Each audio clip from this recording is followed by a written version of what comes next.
দেশটাকে ধ্বংস করার চিন্তা ভাবনা করতেছে। যারা জীবনে মাথা তুলে কথা বলতে পারে নাই, তারা আজকে মাথা তুলে কথা বলে, চোখে চোখ রেখে কথা বলে। এই সাহস, এই শক্তি কোথায় পেল? আজকের যে সরকার, তাদের কার্যক্রম স্পষ্টতে বোঝা যায় যে তারা নিজস্ব কোনো শক্তি তাদের নাই। এই সরকার দুটি দলের উপরে, একটি তাদের নিজস্ব সৃষ্ট দল আর একটা পুরনো দল, এদের উপরে ভর করে এই সরকার টিকে আছে। এই সরকারকে ওরা যা বলে, ওই দুটি দল যা বলে, এই সরকার তাই করে। সর্বশেষ প্রমাণ হলো একটা প্রতীক নিয়ে, নির্বাচনের প্রতীক। আমি প্রমাণ করে দিলাম আপনাদের। ওরা যা বলবে সেটাই করতে হবে। এরা কারা? এরা কোথা থেকে এলো? এদের জনভিত্তি কি? এদের কোন ভিত্তি আছে বাংলাদেশে কোথাও? একটা নির্বাচন দিলে পরে বুঝে যেত কে কটা ভোট পায়। আমি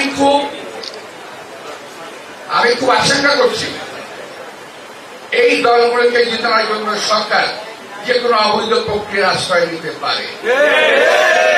যেটা বিগত সরকার করেছিল, যেটা আওয়ামী লীগ সরকার করেছিল, রাতের ভোট দিনের ভোট রাতে, ঠিক এই সরকারও সম্ভবত এরকম কোনো কাজ করে ফেলবে।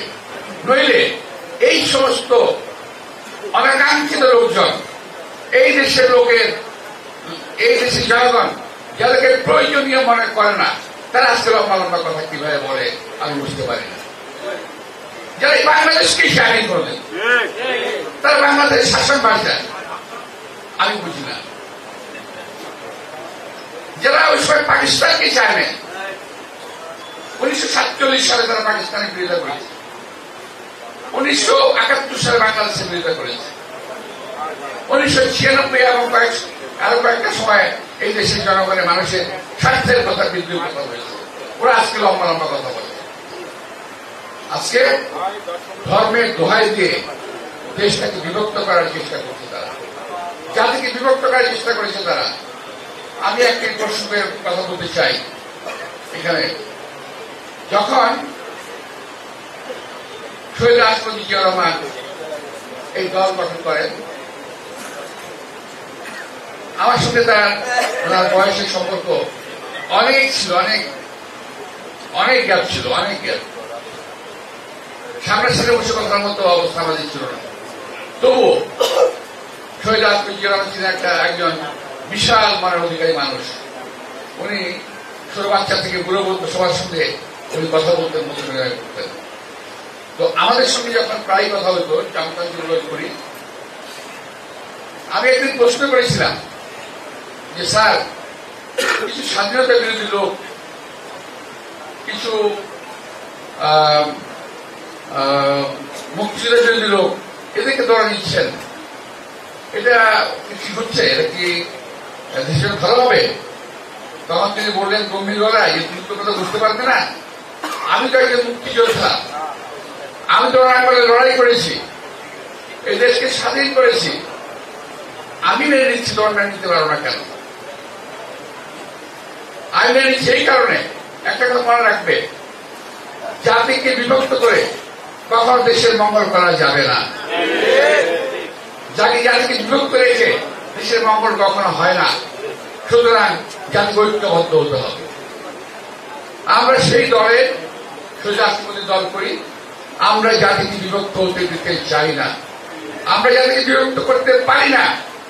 তবে একটি শ্রেণী আছে যারা জাতিকে বিভক্ত করে ফায়দা উঠতে চায়, যারা জাতিকে বিভক্ত করে এই দেশকে যারা সর্বনাশ করে দিয়ে গেছে, যে আওয়ামী ফ্যাসিস্ট বাহিনীকে আবার পুনর্বাসিত করতে চায় বাংলাদেশের মাটিতে, যেটা বাংলাদেশের কখনো এটা হতে দেবে না।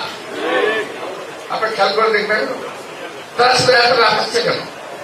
তারা লাফাচ্ছে এই কারণে, তারা বুঝে নিচ্ছে যে আওয়ামী লীগের ভোটগুলো আমরা তো পাবো, এরকম একটা ধারণা হয়ে গেছে। না, এটা সঠিক নয়। সকল আওয়ামী লীগ একটা অন্য কাউকে ভোট দেবে না, তারা দেশপ্রেমিক দলকে ভোট দেবে, আমি বিশ্বাস করি। তো প্রিয় ভাইয়েরা, আজকের কালকে আমাদের একটা সভা হয়েছে, সভায় প্রার্থী ঘোষণা দেওয়া হয়েছে।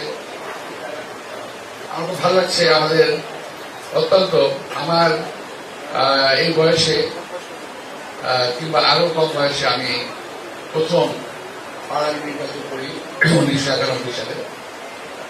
তখন আমার বয়স সম্ভবত 40 মতো ছিল। হ্যাঁ, তো এখানে আমাদের সন্তান তুল্য আমার সন্তান দুজনই আছে, রবিন এবং ইশরাক। আমি তারা মনোনয়ন পেয়েছেন। আমরা আশা করছি আমাদের ঢাকা মহানগরীর সাবেক